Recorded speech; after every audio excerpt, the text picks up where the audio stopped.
চন্দ্রমল্লিকা আমার পছন্দের ফুল। এর আগে চন্দ্রমল্লিকা নিয়ে অসংখ্য ভিডিও করেছি। পম্পন চন্দ্রমল্লিকা নিয়েও আলোচনা হয়েছে, বল চন্দ্রমল্লিকা নিয়েও আলোচনা হয়েছে। এবছর অনেক লেটে গাছ প্রতিস্থাপন করেছিলাম ব্যস্ততার জন্য, তাই খুব একটা গাছ করতে পারিনি। কিন্তু এর আগের ভিডিওগুলোতে আমি A to Z কাটিং থেকে শুরু করে সেই first potting, second potting, final potting সবগুলোই পুঙ্খানুপুঙ্খ আলোচনা করেছি। বিগত ভিডিওগুলো আপনারা দেখতে পারেন আমার চ্যানেলে গিয়ে। এবং একটি গাছ থেকে কীভাবে 1000-1500 ফুল ফোটা যায়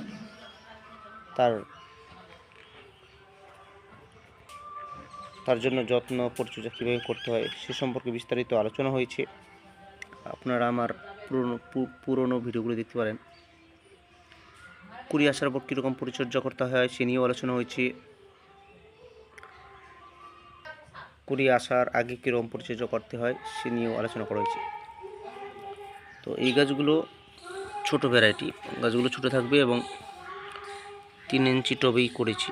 কি সুন্দর হয়েছে অল্প দিনের মধ্যেই, এবং গাছগুলোতে কিছুদিনের মধ্যেই কুড়ি চলে আসবে। এইভাবে যদি আমরা হাত দিয়ে চিপে দেখি তাহলে বোঝা যাবে যে কুড়ি এসছে কিনা। যেমন এগুলোতে কুড়ি চলে এসছে প্রায়।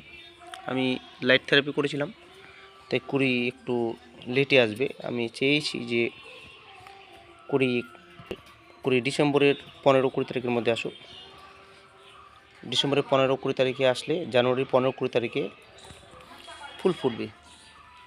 গোটা জানুয়ারি মাসের শেষ অর্ধেক জানুয়ারি মাস এবং ফেব্রুয়ারি মাসটা আমি ফুল পাবো আর কি।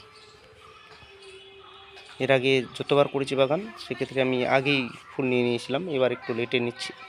কারণ গাছগুলো যেহেতু লেটে লাগানো হচ্ছে তাই একটু বড় করার প্রয়োজন ছিল বলেই আমি লাইট থেরাপি দিয়েছিলাম।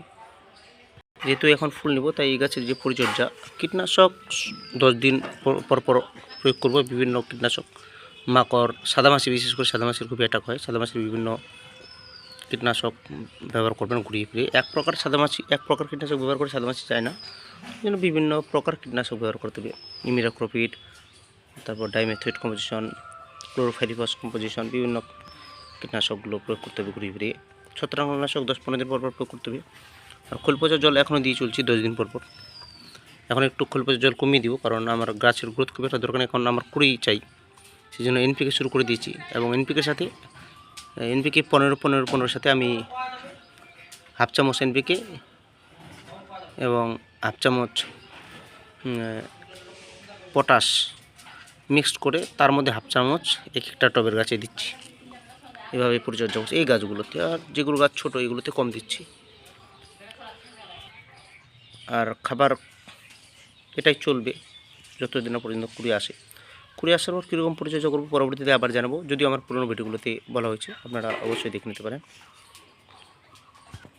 এই সময় কেউ পিঞ্চিং করবে না, অনেকে ভুল করে দেয় যে কুড়ি চলে এখন পিঞ্চিং করে দেয়। এখন পিঞ্চিং করে দিলে আর শীতে ফুল পাবে না, একেবারে গ্রীষ্মে চলে যাবে ফুল তো অবশ্যই পাবেন, কিন্তু লেট হয়ে যাবে অনেক।